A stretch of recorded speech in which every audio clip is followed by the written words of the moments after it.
You are now entering the Take Up, the place to gather when the film is over.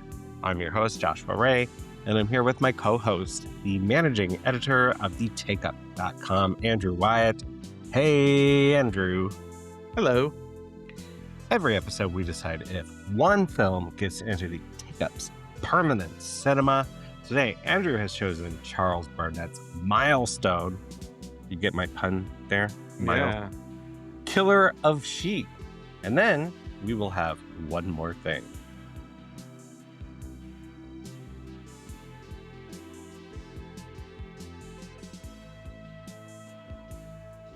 I'm not going to compare myself to the Black community living in Watts in early 1970s. But like I totally like, I think they're in the winter, but not an air condition in sight. No. And I am living in a Parisian heat wave, so I look as just like, remember the guy who's been completely beat up by his friend Yeah. laying on the ground. That's how I feel right now. Right. We're in a And historic heat wave in France. and who is kicking you in the head? That's the question. Who is Uh, metaphorically kicking you in the head right now? Soleil, you know that. Fossil But fuels, I think is the right answer. yeah, yeah, probably the what? Oh, meat production is Yeah. probably adding to it, to tie it back. Yeah. Anyway, so we are here to talk about this week. You know what? Isn't this so much fun? But Here's my little manic moment. I was having so much fun thinking, oh, I just get to go and talk to my friend every week about good movies, when they're good. yeah. And I spent all weekend going back and watching my Charles Burnett blind spots, which like he doesn't have a huge filmography, but a Oh, then lot of you've it. you've probably seen more of his early stuff than I have. Well, we'll see. We'll talk about it. There is a series on Criterion Channel. They're hosting all of the kind of major ones, but his early shorts and some later kind of docufiction ones that are really interesting Mhm. that maybe we'll get into. But the big one is definitely Killer of Sheep. Mhm. So I went back, you just last year when the Webster University film series ran a new restoration of this. Yeah. You wrote, and I was like, Andrew, I'm in the middle of writing things. I love that piece so much because you just get that movie Oh, in, thanks. in a way you shouldn't be allowed to, I think. Should a um, I, white middle-aged would a white middle-aged guy not be able to well, appreciate that film? well, we shall see. We shall see. I jest because this is like one of the most empathetic films I've ever seen, Mhm. and in that it just kind of understands the minutia of daily life of these people. But before we get to it, I just want to make sure people go back and read that as supplementary, or maybe this is the supplement to that. And in that piece, you talk about how first of all, that it's been 18 years since it was kind of properly released in 2007. I Mhm. remember when it came out and it was this kind of big repertory sensation, like this Yeah. huge discovery. It's like we found this kind of lost masterpiece. And of course, like it wasn't really lost. It was just out of Yeah, not really, not long really. time.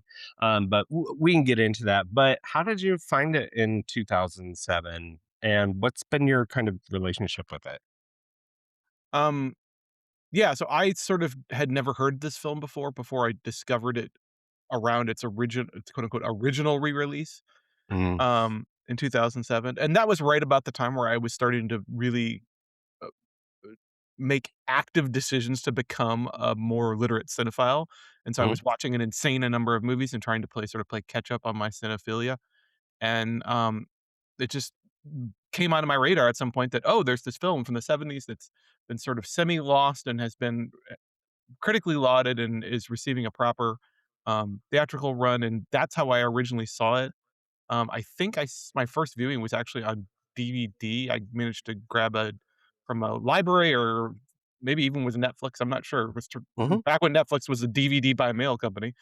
Mm. I managed to grab a copy of it, and was really blown away by it. And then I've seen it several times since in theatrical repertory screenings, and then just revisited again yesterday. So I've seen this movie 4 times. So it's safe to say I love it. And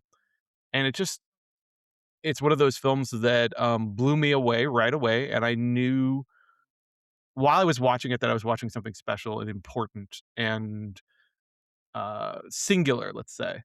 Mm. I have a lot of respect for Burnett's career as a whole, but I do think this is a great example of one of those films where if he wanted to, he could have bowed out after making this movie, never made another movie again, and it would not change its sort of masterpiece status for me.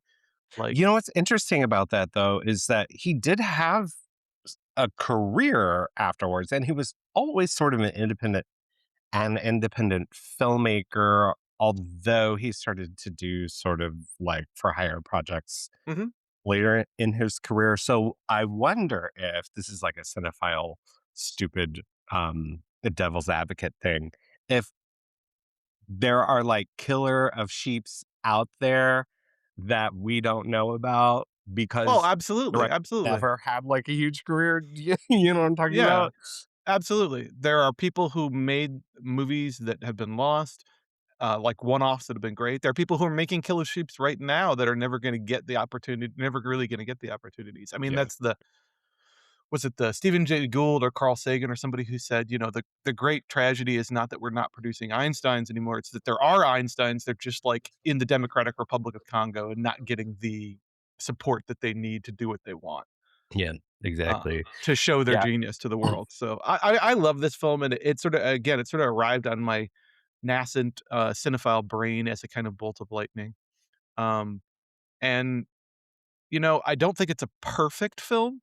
I think I have some criticisms of it for if I put on my completely objective cinephilia hat and say, "Is this movie flawless?" No.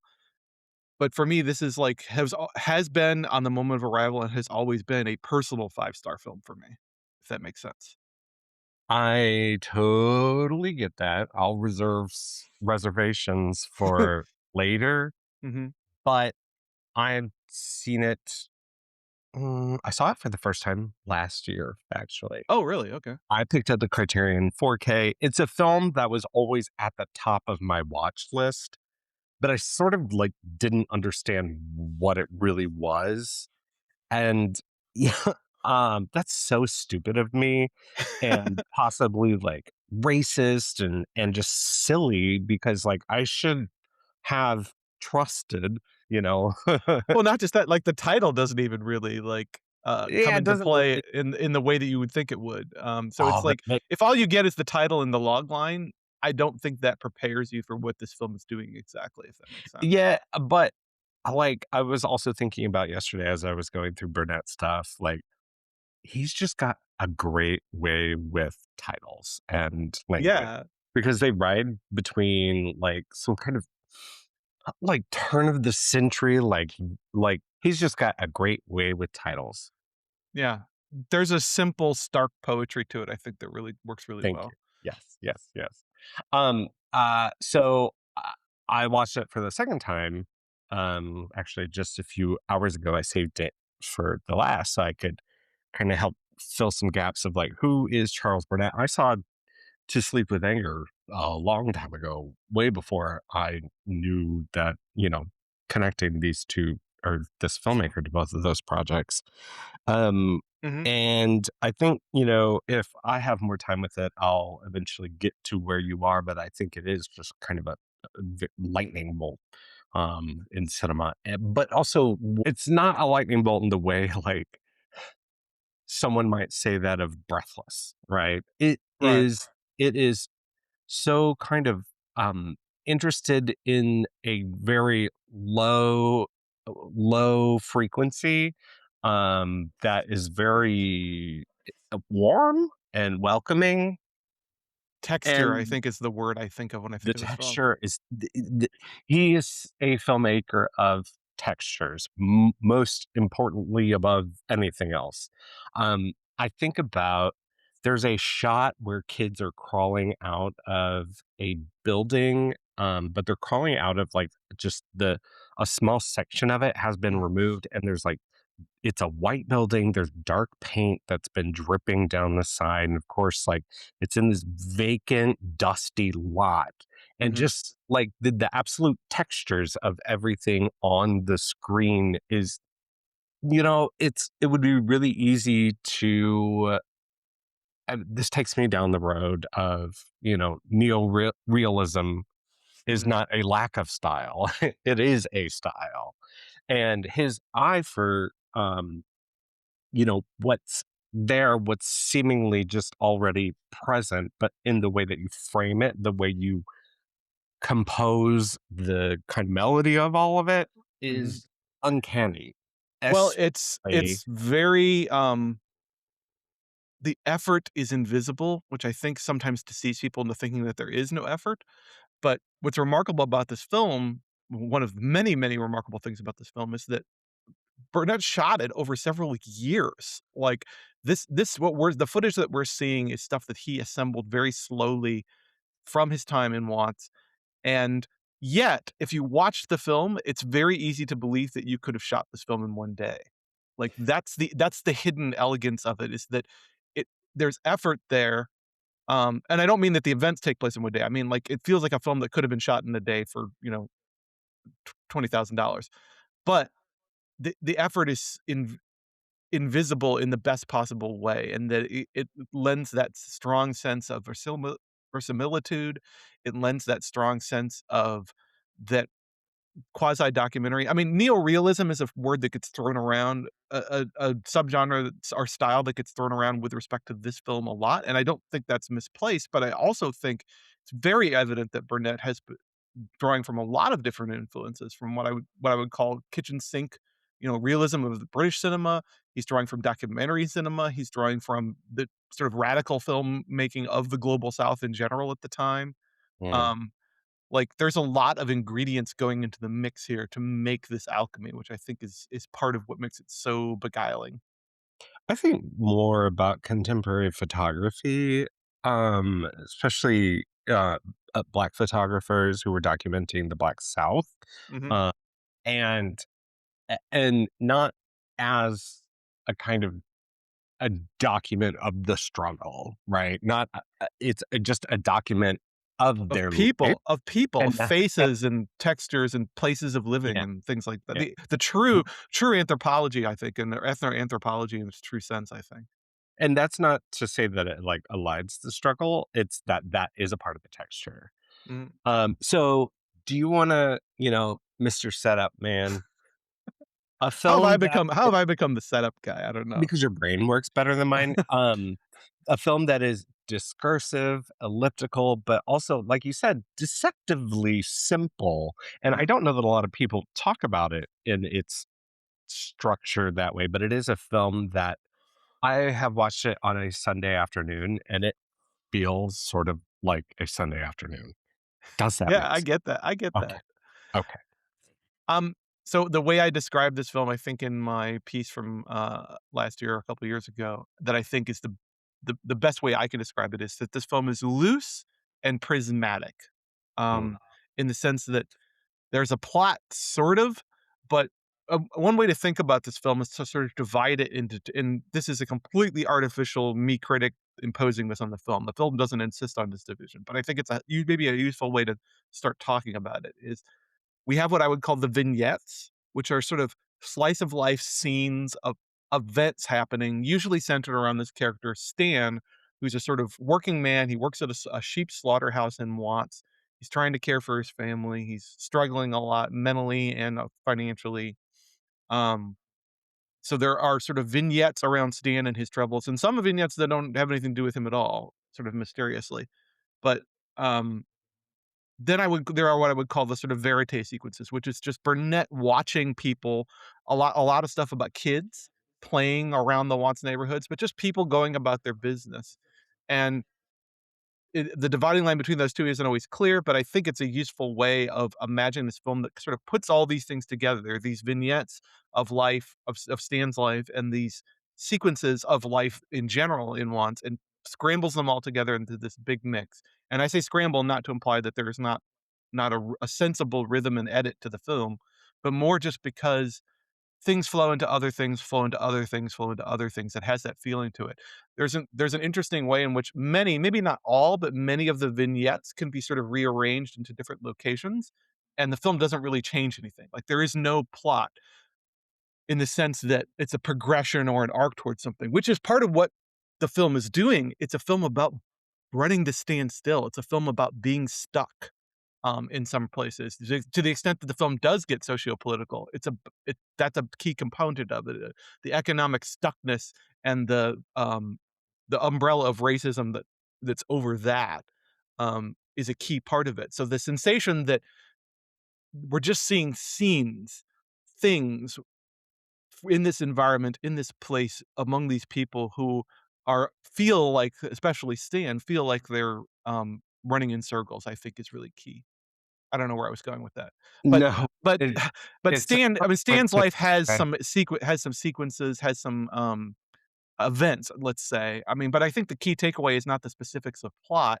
The key takeaway is Stan's attitude and the struggles he's feeling psychologically and financially, and in terms of his identity. There's a great sequence in the film where his friend Eugene is trying to like sort of talk him out of going and getting the engine block, which I think is also another key sequence I want to talk about. But he says something to Stan like, "Why are you always trying to like put on airs that you're middle class?" And Stan gets really indignant about that. He's like, "I'm a working man. I'm not poor. Like there are poor." He's like, "Look around this neighborhood. There are poor people. There's that guy down the street who's really freaking poor." And I, Eating weeds out of the lot, yeah, and I love the way he says, I give to the Salvation Army. You can't be poor and give to the Salvation Army. Like that's his mentally, that's his metric that he set up. But but it's true. Stan's pride in who he is and his, on one hand, his pride and also his insecurity are key components of his story. There's something Charles Burnett talks about when he talks about the impetus from making this film and the way that the representation of Black people in popular American film was through what we call now Black exploitation. And so what they would see are like violent criminals and their victims. Or a anti-hero standing up to the violent criminals. Yeah. Exactly. So what, in contrast, this is showing a hierarchy. Like this is a poor neighborhood in comparison to many neighborhoods in Los Angeles, right? Mhm. And you talk about in your piece kind of you mentioned the history of Watts and where some of this comes from, but the kind of what becomes this community is a skeleton of promise. The thing Ooh, that that's a great phrase. Great way to put it. there, yeah, and the thing that I want to talk about the scenes with the children versus the scenes with adults, but in the scenes with the children, especially, they're quite literally their playground is dilapidated buildings, Vacant an lots. Yeah. abandoned train car, like that what they have to play with is the sort of like what was supposed to set them up for success, right? And The bones of whatever future was promised at some point. yeah, exactly. But what I love about that is that the way Stan internalizes his failure to launch and what he perceives as what he could have been or some kind of American dream that he was sold and he's Mm, not necessarily fulfilling it. He's a laborer. He's mm. a blue collar worker who's doing fine for himself, but wants to kind of be something beyond that and knows that there are limitations and that those imposed limitations, he's not going to be able to provide the life that he has internalized. And therefore, all the people around him kind of suffer for it. Yeah, he takes it out on everybody else a little bit. Um, I mean, the those beautiful silhouetted scenes of Stan and his wife, it's just heartbreaking. Oh, I mean, are you talking about the Bitter Or Earth scene? yeah, it's so tender, it's so sexy, but it's Oh, also so it's sad. I mean, again, I have a hard time picking a favorite sequence, but that definitely is up there. It's just a That great shot. and it's doing so many things at the same time. It's a really great it sort of drops into the film abruptly. We don't really get any context for the setup, but we know what the relationship between Stan and his wife is and how she's tentatively trying to prod him out of his. I mean, I'm always resistant to psychoanalyze characters, particularly in a film like this, but I think it's Sure. obvious that Stan is suffering from depression. Like he Mm, has nothing about life is invigorating him anymore, and he's schlepping to and from work with just this hangdog despondence that his wife is sort of trying to prod at and trying to get him to look at things better, but there's only so much she can do. And we get this great scene of them tenderly dancing to, Bitter Earth, and it's a great scene of, like, unabashed black eroticism in a way that we like, me as a white viewer hadn't really seen before when this sorta landed on me for the first time, but then you get the heartbreak of the end, like, the way that she's massaging his chest and his backs and shoulders so urgently, she's pulling close, it's so hot and so tender at the same time, but then mm, you get the heartbreak at the end about him just sort of wordlessly pulling away, and then her kinda reverie about her childhood. You mentioned that, I do think it's important to point out that Burnett was born in the Jim Crow South yeah. and was raised in Los Angeles, but there is this great, I think, alchemy happening of sort of what I would call Southern fatalism with California hustle in the vibe of this film and the way that those two are colliding. And that reflects Watts itself. Watts was a township. It wasn't, at one time, it wasn't a sort of inner ring neighborhood in Los Angeles. It was a outlying town. Like that's how the development proceeded.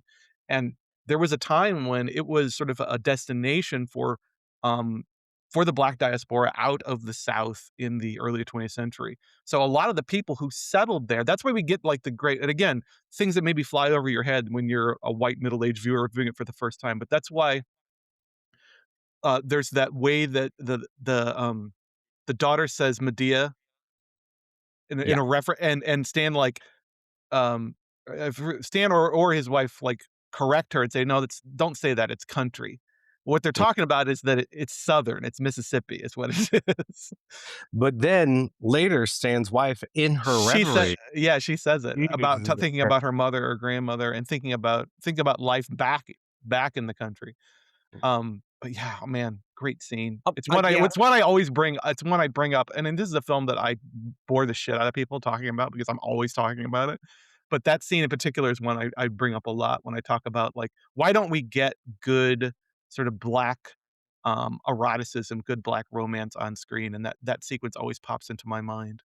Well, it just makes me question how much of it I'm ignorant of, Mhm, and especially like this particular time and this specific group that he was a part of, the LA mhm. Rebellion, with Larry Clark and then a couple of the Julie filmmaker Dash, yeah.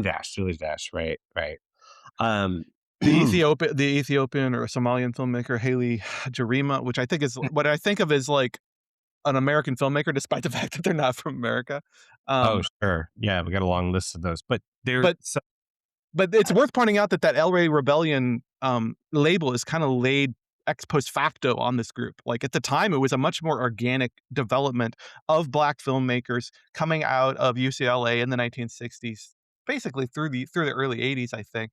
But that's sort of an ex post facto label that they didn't call themselves the LA Rebellion. They were just filmmakers who were interested in the things that they were interested in. they were consciously working against Oh, the absolutely.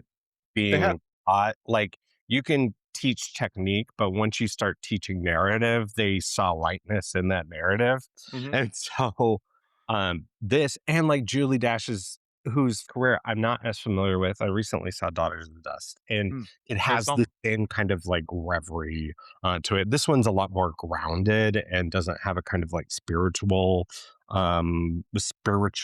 to it. But I want to keep with Stan for just a second because I want to talk about this new restoration. Mhm, And one, there is a change from the 2007 one in that originally the end had Dinah Washington's version of Unforgettable, mhm, but they couldn't get the rights to it, and the rights to the music was a huge reason this was out of circulation for decades. yeah. but they True, couldn't get true punk that filmmaking that just went out and made it with whatever songs they felt like using. It didn't give a very shit about It's licensing. Yeah, very John Waters. That's why we don't have Mondo Trasho. Like this yeah. is very punk. But it was it's a small difference that I think is so interesting to think about and what it says in the film that it you in that 2007 restoration, it played This Bitter Earth, Hmm. but now it's got that cover of Unforgettable. Um, this Bitter Earth, it like the function of it having the recollection of that scene with his wife Hmm. is a completely different idea than the scene watching him slaughter the sheep to Unforgettable, which is a like true love song, right? A Hmm. love song that, has shades of melancholy to it, but Hmm. is ultimately like celebratory. And because what you're watching is kind of difficult to watch, the cynicism comes out here. And Hmm. this is a filmmaker who I would not call necessarily cynical, but it does have a completely different shade to it when you put Unforgettable on the end of this scene. That is so interesting. And Yeah. that kind of modification is so different. Yeah, I don't think there are a ton of switches between the 2007 restoration and the new 4K, but that's a good one to point out. There it felt like it had been a couple of years since I had seen it, so to me, it felt maybe there were very short scenes or snippets in it that I don't recall seeing, but I'm also maybe chalking that up to my memory. But it also plays that way, Andrew. Like it's an elliptical film, so and it's kind of dreamy in the way that it's told. So like in the mood for love, I love always watching it because I Mhm. never quite remember the order of sequence. Yeah. Um, this one has that very thing, but it's also this is more. Okay, so here are some reservations I have. Mhm. I think, and this is about me. Okay, Mhm. I think that structurally the probably last third of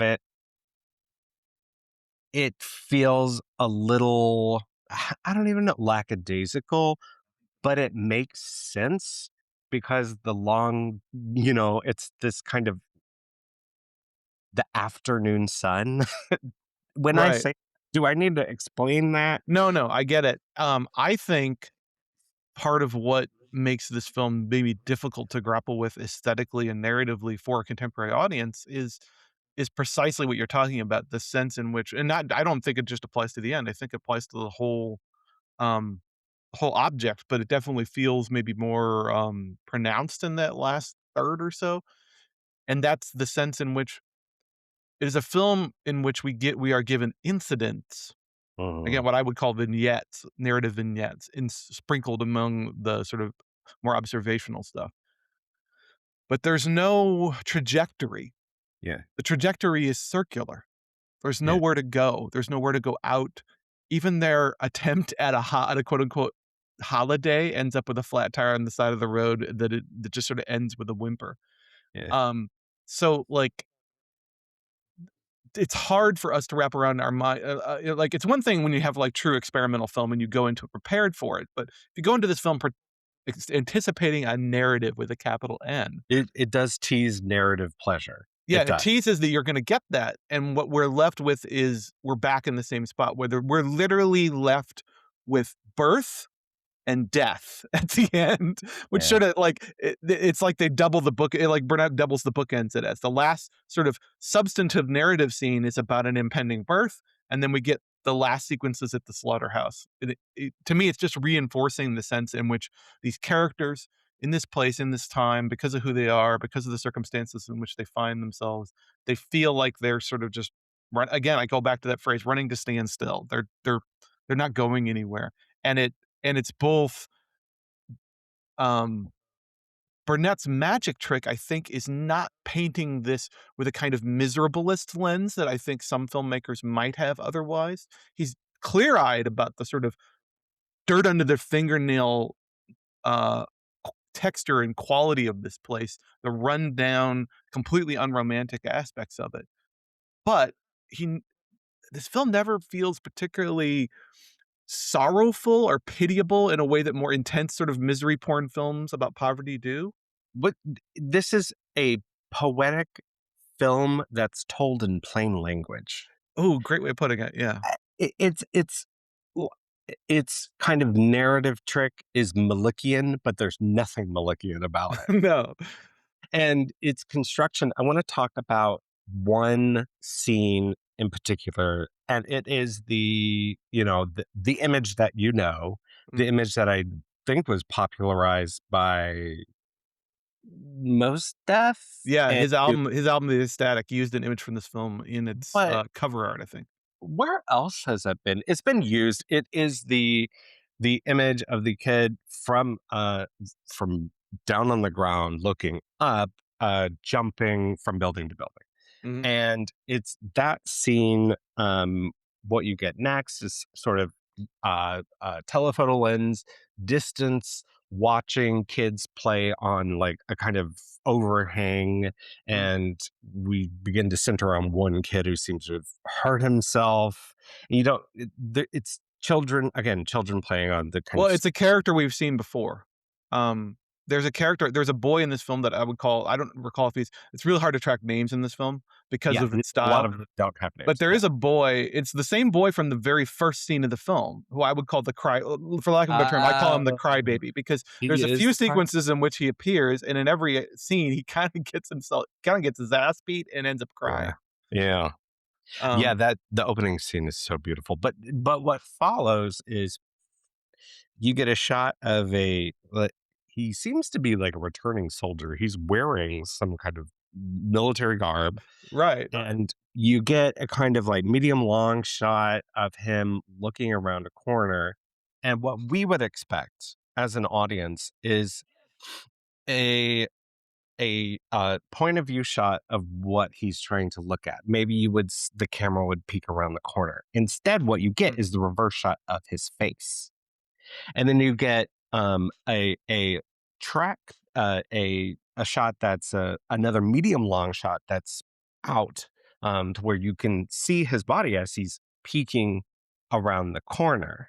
mhm. You're still not sure exactly what he's looking until you cut to interior woman holding a gun.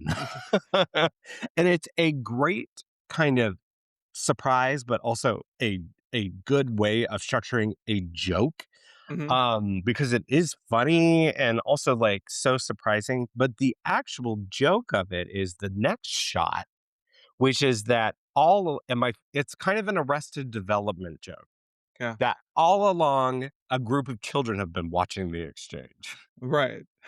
And it's so good. This what you're talking about is the kind of invisible construction of it all. But the invisible construction is also something so different than what we might expect. And I think Mm. that's kind of so surprising. And visiting Burnett over these past couple of days, that's what I've really loved in almost everything he's done is his kind of refusal of an expected language. Yeah, And and his it also, I think, evinces his sensitivity to this environment because it's exactly what would happen, right? In a sort of these kids are idle, they have nothing to do, they're bored, they're allowed to kind of roam around the neighborhood, and a a potentially violent melodrama like this playing out in their neighborhood would attract people, and you can see kind of not just the kids, but you can see adults starting to gather too and say, "Hmm, what's going on here? Something and somebody's getting thrown out," and you get the sense that maybe this drama has been repeated a couple times. but the inherent violence in it too, and not even Right, inherent violence, like there's actual yeah, she's got a gun, and yet those kids are not scared, so they're used to that, mhm. so concerning. But also he says the most beautifully ugly thing that is it pulls the rug out from the joke after that. He's like, the only beautiful dead thing is Rose. Yeah. A and I'm like, "Oh, this just became something else." And, time and time again, that's exactly what you're getting throughout Killer of Sheep. Next scene we have to talk about, let's talk about the engine block. I think Yeah. that for me, it is kind of the key scene. Like, Mhm. it has to be, right? Like, it's just so I telling think of it's literally the centerpiece. It happens around the midpoint of the Yeah, film, yeah, yeah. and to me, it's the part that, like, I mean, the whole film kinda lasered its way into my brain, but it's the film, the image, the sequence that sort of just jumped out at me. It's like, wow, it I have never seen a more perch perfect metaphor for America right there, but also nothing about it feels sweaty or No, belabored as much as it's literally belabored, but it's not belabored in the uh, in a uh, set kind of way. yeah, in a poetic sense or anything. But yeah, just the way, I mean, it's also like everything that precedes it. Like they go into this house. You actually already mentioned the guy laying on the floor, where we don't even really get a clear example understanding of why he was beat up. It's just that somebody he know beat the shit out of him, and then here he is recovering. Again, I think that betrays Burnett's understanding of the place and time. There's so many details in this film that feel like, um, there's just weirdness you see when you live in the ghetto. Like sometimes there's just weird stuff that happens, and you just kind of move on with your life. So like, um Stan and his friend Eugene are there to get specifically for the engine. They're there to negotiate a business deal. Like they're exchanging money for something that they want. But it becomes this weird sidetrack where they get pulled into the drama of this household and what's going on. And this guy laying on the floor and the guy who's obsessed with his hairline and doesn't even want to really talk to them.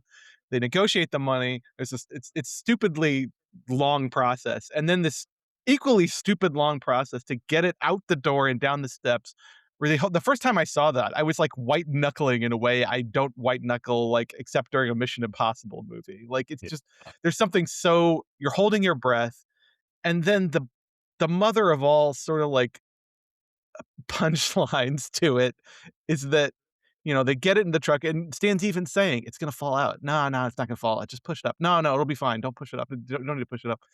It's like they're hanging a hat on it, right, so you can see it coming, and then when it comes, it's no less devastating. And for me, I always go back to that look. It's a brief shot of look on Stan's face as he runs to the back of the truck and looks at that block sitting there with this look on his face of just like disappointed but not surprised, because that is the eternal mood when you live in this place, and by this place, I mean America. I I think one of the key things for me about this film is contained in that scene. It's this shot of Stan's daughter, who I don't think you knew was waiting in the truck. Did you know she was waiting in the truck? Yeah, 'cause Like, they bring her with, and they actually uh, tell her to stay put. But yeah, then there's a brief scene where another child, she comes out, she knows from school, comes out and has a brief exchange with her, and right, they're, like, talking. But yeah, right. she's been waiting in the truck the entire time. She's been just sitting, and there's a look of her on her face, like, "Oh, yeah, that happened." There are really kind of, for me, 2 different worlds and 2 different ideas happening in this that explicate the way memory works for me, Mhm, especially childhood memories, and it seems like these 2 completely hermetic worlds where children have their own experiences and the adults have their own experiences, and neither can truly understand what the other is going on, what's happening with each other, right. and yet they overlap in that memory, except they both have this kind of their own point of view in it. And Burnett is so good, and like that's why I call him an empathetic filmmaker. It's like it's so hard for me to remember like how I kind of experienced something as a child, like to be in my child's eyes, in my eyes as a child, I mean to say. But I think Burnett gets it really, really well in showing like what children really don't understand, and Mhm. that adults don't understand how they're affecting their children. And it's just, yeah, it's that whole like bicycle thief thing. Yeah. that I think is really working here. And I Uh, think the verite sequences of children at play help pad it out is the wrong word, to help reinforce that a yeah, lot because we do get some sort of narrative scenes of Stan's children who are never named. They're just Stan's daughter and it, Stan Jr. or the yeah, Stan Jr. We I thought was, we don't even get a name for Stan's wife, but we know his son is Stan Jr. But and we Stan's get daughter is played by Burnett's daughter. Did I say that yeah, right? Okay, yeah. that's so Um, yeah. so who must be like my age or maybe a little older now. It's wild to think about. You said it, I didn't.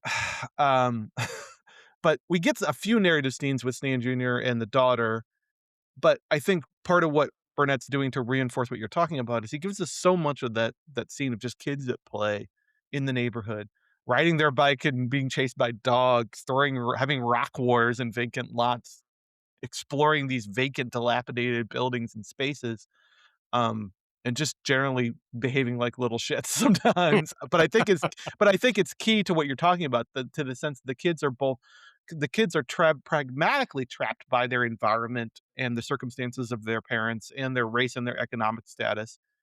But the kids are also in some way so they're not completely oblivious to it, but they're also sort of having their own literal battles, their own Mhm. literal adventures between the margins of the adult stories, which I think is a fascinating way to look at it. And as you say, that's the Desika of it all. And But there's just a holistic way that he marries these 2 things, or at least the way he shows you these 2 things, mhm. and their kind of perimeters.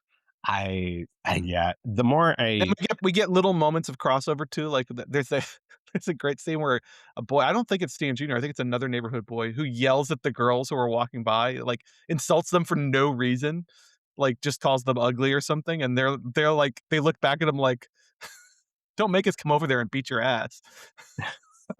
I said it because it was something I wanted to say. Right.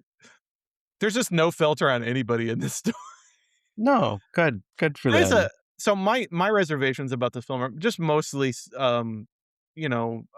polish related. Like I think there's a lot of non-professional actors in here, and I think the vignettes sometimes have a slightly stilted or meandered quality to them that comes from the non-professional actors. And that's just Yeah, the nature of the beast when you're making a movie like bother this. me. Like, Yeah. that kind of thing, like, It it's takes also me out, even though I'm always inclined to be generous to movies made on a budget with yeah. DIY and non-professionals, it always takes me out a little bit, even a film that is otherwise like a masterpiece.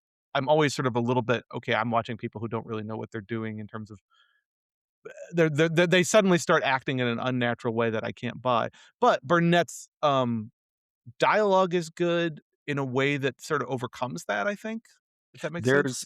There is a style to his performances Mhm.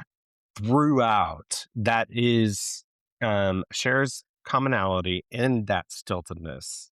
Mm. In My Brother's Wedding, which is he would he would, to back to the kind of the cinephile, devil's advocate Mm. thing, is that he would end up sanding the edges, and become quite the consummate professional. And I mean that even as his sort of setups and the production mode and having bigger budgets and stars in his work. But there is a kind of stiltedness to his performances, even up through um Danny Glover in To Sleep with Anger, James Earl Mm. Jones, and Lynn Redgrave. And have you seen Annihilation of Fish? Annihilation of Fish. No, it would just got a proper release a couple years ago, right? Like Yeah, I think it was buried for a long time, wasn't it? it is. My mother-in-law came in the room. She's like, "Do you like this?" And I said, "Très bizarre, mais charmant." Very weird, but charming. And it's kind of it becomes his thing. Like there's just a way that he looks at the world that's so unique. That is carried throughout his entire career. Speaking of the kind of uniqueness of his filmmaking on Criterion in their collection, they've got Criterion in their collection. Talking about in the directed by Charles Burnett collection on the Criterion Channel, Yeah. they've got a documentary called Nat Turner: A Troublesome Property. And Nat Turner was the rebel slave who murdered an entire township with some other slaves, including children. And of course, there's this whole legacy about this story, and this legacy continues even in cinema up to a few years ago with story of A Birth of a Nation, Nate Parker's film that never happened really. We And pretend that one didn't happen. you pretend it didn't happen. I didn't see it. I don't know. Maybe I fell for something. But anyway, that uses the text of stories about Nat Turner and that story to do like an F for fake thing. And it is so original and yet made on a total budget. It's early digital filmmaking. There's a chintziness to it Mhm, that actually kind of works for the stiltedness in the storytelling. mhm, But even the documentary footage, it's he lets these talking heads become characters and he lets them have like dialectical arguments with each other, even though they're not in the same room. I just think he's just such a fascinating figure. And I'd like to say that I would like to get more into his films, but at this point, it's pretty easy to shoot through them because there's not a lot of it. There's a lot of like TV work. There's a lot of there's yeah. some additional shorts I haven't seen, but You've probably seen more of his films than I have at this point. I do wanna, call out his work as a cinematographer on a sort of film I think of as having a lot of kinship with Killer Sheep, which is, Billy Woodbury's Bless Their Little Hearts, which is also a great film, and has a lot of in common with Killer Sheep. But you can see how the look and feel of Killer Sheep, where that's coming from. You can feel the Burnett touch in how that film looks and feels because he's got very similar instincts and he's very, again, also very attuned to sort of the texture and the poetry of the place in a way that is really fascinating and charming. had no fucking clue he shot that. Yeah. And I'm gonna watch it tonight. I think it has some of the same actors in it as well. Dope. Um, all right. Now is the time Mhm. for us to vote. I'm assuming this being your pick that you would vote it in. No, okay, yeah. No, well, yeah. What if I said no? That'd be Then yeah, weird to yeah, propose a film and then not it vote would. for it. Yeah, especially this one. Um, That would be a bad look, Andrew. But but but yeah, I not mean, that this we is a wouldn't film if we I didn't like never it. stopped thinking about, I never stopped No. talking about. In the same way that, you talked about Irma Vep, you're always thinking about Irma Vep, I'm always thinking about this film, and in particular in the context of American filmmaking and its direction. I know a lot of people, would sorta hold up something like The Godfather as, like, the great people ask me, "What's the quintessential film about America?" This is the film that always comes to mind for me. This is the quintessential American film, I think, it's in many ways. I would like to do a double feature of your pick and my pick, which would be Nashville. Yeah. Although I guess Nashville would take a lot of the air because it's long. Yeah. And this is how long is it? 80 minutes? Yeah. Anyway, yeah, duh. Masterpiece. 5 stars. Put it Great. in. Put One it of the in. most beautiful things you'll ever see. Killer of Sheep, Charles Burnett. Oh my Now God. in 4K. Now in 4K. And, you know, if you have 4K and you're thinking, oh, it's 16 millimeter black and white, No, no, you'll see it's the so beautiful. It's beautiful in the same way that Black Girl was beautiful in 4K. I love it, seeing that in 4K. why can't you see that in 4K? What's that? Oh, okay. I see what you're saying. The restoration is in 4K. Yes, Yeah, yes, and yes, it yes. looks good on my so I've watched them both the same way, which is on 4K disc on my 4K television, and the idea that, like, an older black and white film shot on, 16 millimeter would be, like, not beautiful is crazy when you see the quality and the beauty of that grain blown up like that. Yeah, it's a gorgeous film. Yeah, so okay, here we go. You ready for my Yep, countdown? I have the list this time. I prepped. Okay, you have the list. I have it in my head, and it's going to go much faster this time. Mhm. Far from Heaven, No Country for Old Men, Taxi Driver, Rushmore the Graduate, One Battle, Secret Agent, Misericordia, Suspiria, Resurrection, Zodiac, After Sun, Welfare Hospital, The Last Laugh, fucking Man with a Movie Camera, Irma Vep, Killer Sheep. You missed one. There's no way. There's no fucking way. I counted 19. And here's the embarrassing part. It's your husband's pick. Messiah. I'm sorry. Don't tell him that. Ooh, better double feature. This and Messiah of Evil. Wow, that would be great. Yeah, I think so. Oh man, LA stories. Yeah. Oh my god. We have 20 films? I guess that makes sense. Yeah. 20. Yeah, this will make 20. Yeah. All Most probably. right. Not Very bad for being at this less than a year. well. I think we That's started around something we need to August. We that's started something we need to bring up. I think we'll have like an episode where we're allowed to use one of our votes on a film we've already discussed Oh, because interesting, we've interesting.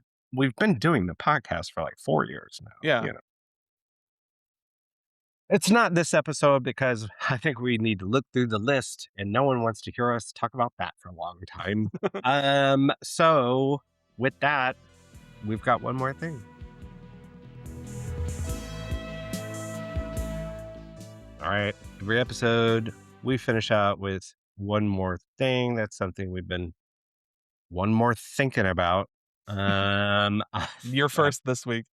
I am. See, now I'm remembering this stuff now too. Um, okay, bruh. If I can't believe we haven't talked about this, but maybe you haven't watched it yet. Widow's Bay.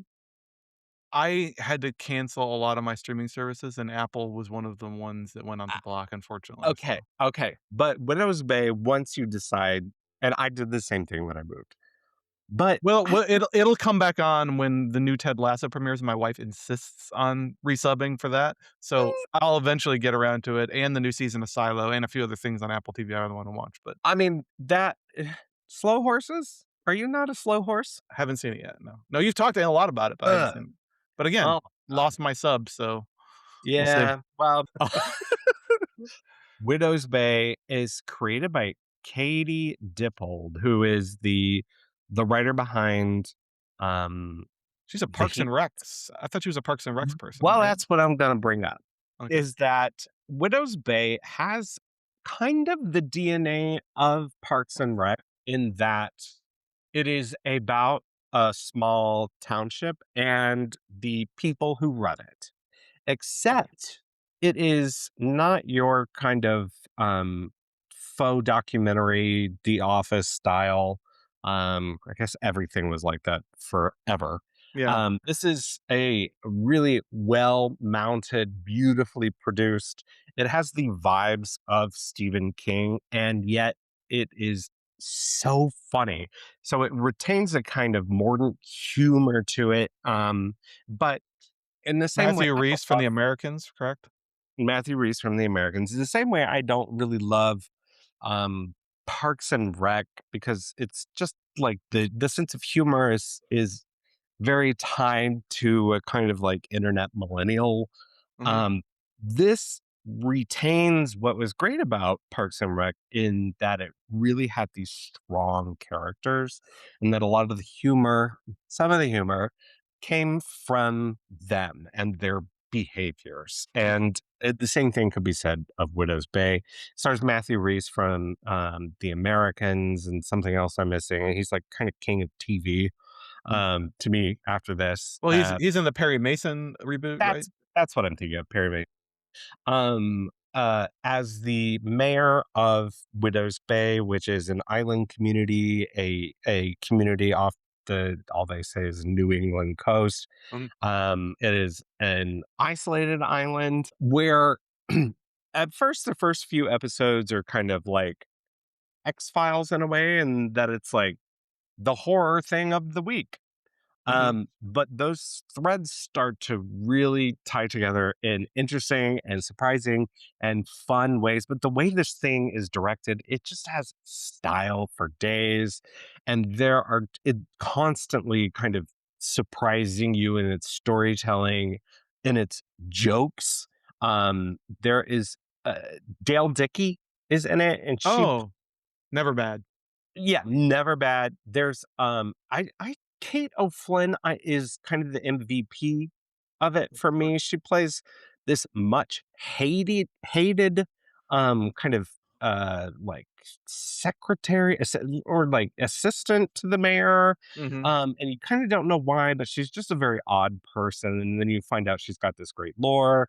And then this thing goes into a completely different direction and completely different swing. So I let me it's ask a kind of question miraculous. because I'm curious about this, and I Yeah. haven't really been able to discern a definitive answer without spoiling myself, and you might be able to tell me without spoiling me. Yes. Is there actual supernatural occult shit in this Yes. show, or is it just a fucking con? Yes. Okay. That's what I wanna know. Like, is it a real, like, supernatural horror story, or is it Yep. just vibes? Okay. Nope. There's a lot Good of to know. and there's a lot of kind of craziness happening in that it does like it takes on these horror tropes and subverts them in different ways, but retain the kind of it's quite frightening at times of those tropes. But anyway, But character-centered, it sounds like, is what I'm hearing, yeah. yeah, character centered and really kind of deep, smart writing.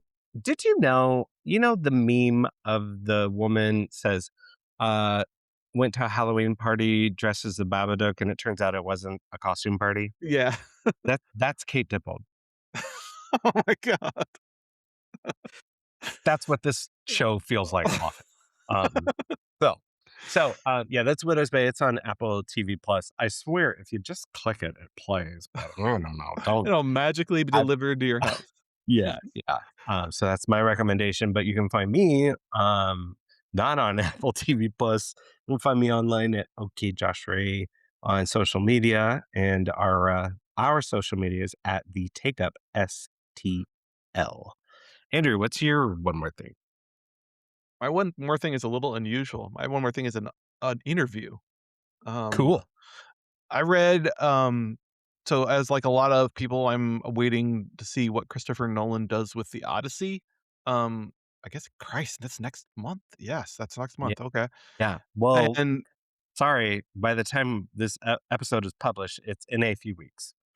yeah. Um, so my eye was caught by an interview on Vulture with Odyssey translator Emily Wilson. And if you're not embedded in the classics, you may not know her name, but she's probably the most famous contemporary translator of the Odyssey and the Iliad, as well as a lot of other works. She's a classicist, British-born classicist, now living in America. I think based at the University of Pennsylvania, and she had a 2018 translation of Homer's The Odyssey that is considered great, considered an excellent contemporary language version of the poem slash epic.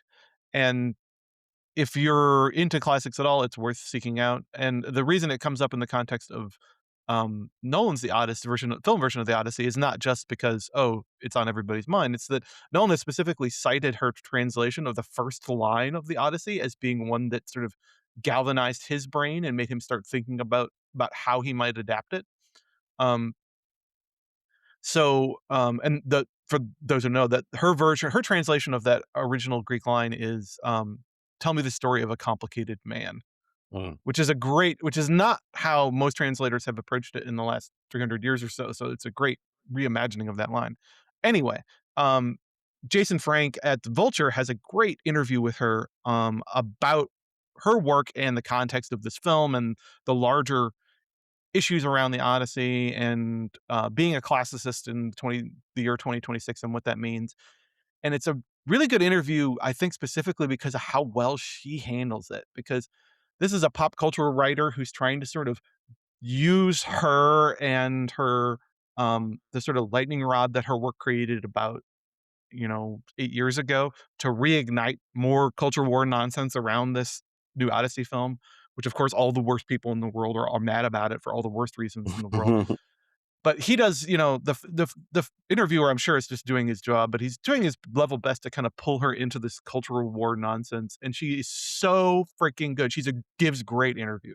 She's so good at parrying in the best sort of offhanded, slightly British way of saying, yeah, that doesn't really bother me, or that's not really on my mind. I don't know what you're talking about. Like she's really good at deflecting all the nonsense and using the interview, turning it around on the interviewer and using it as a way to talk aggressively and uh, very clearly about her work and its importance and the importance of classics in general and all the other and giving props to all the other people out there who are working in her field who are doing great work. It's just really excellent. It's like a 5-minute read. It's not that long, 5-10 minute read, but it's really excellent. The headline on it right now, if you just want to search for it, is "No one has dealt with more angry Odyssey bros than Emily Wilson." I remember this came out last year, the year before, Mm, her translation of it, and was mm. quite the sensation. Translation of the Odyssey. Well, no, Uh, her Odyssey translation was from 2018. Her oh, Iliad translation just came out. uh, uh, uh, they're definitely not the same thing. Yeah. No, but that was the question. Like once she did the Odyssey, it was like, well, are you Yeah. going to do the Iliad now? So she spent 6 years on it, and I think published it in 2023, maybe. But yeah, it's more recent. But she's just so much of her intelligence and insight, and also just her above it all disinterest in engaging with culture war nonsense really comes through very strongly. So highly recommended if you like the classics, you're familiar with her work or not, or if you're anticipating the film. I think it's worth a sit down on 10 minutes of your time. Very cool. And where can people find you? I'm on Letterboxd at AY at 76, and you can find my work at thetakeup.com. All right, very cool. That's one more episode in the bank, In the vault, in the in the vault, can. one in the can. All right. Well, the next episode, we have a guest. That is a French guest. I almost said it's our first French guest. It's our first guest in France. Let me say Yes. that. That is Emile Parseguian. That is, he is a French filmmaker and a friend of mine. And he's coming on to talk about Jean Pierre Melville's Army of Shadows. Ooh. No, I was like, Wait a minute. Now, is this serendipitous? Didn't Army of Shadows had its own restoration in 2007? and it hadn't played in the States. Is okay.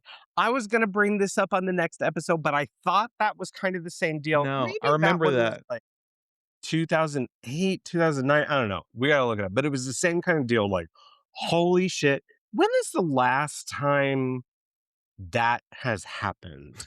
I don't Where it's know. this kind of rediscovery that is so critically lauded.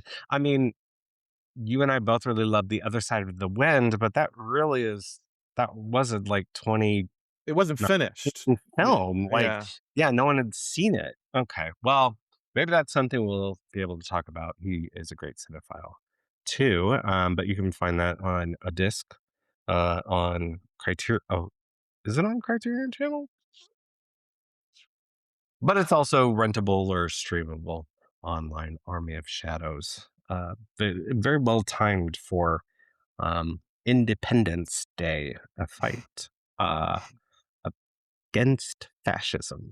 Anyway, until then, thank you to Ethan Tarantella. I hope your throat gets better, Ethan, and you're able to talk to anyone ever.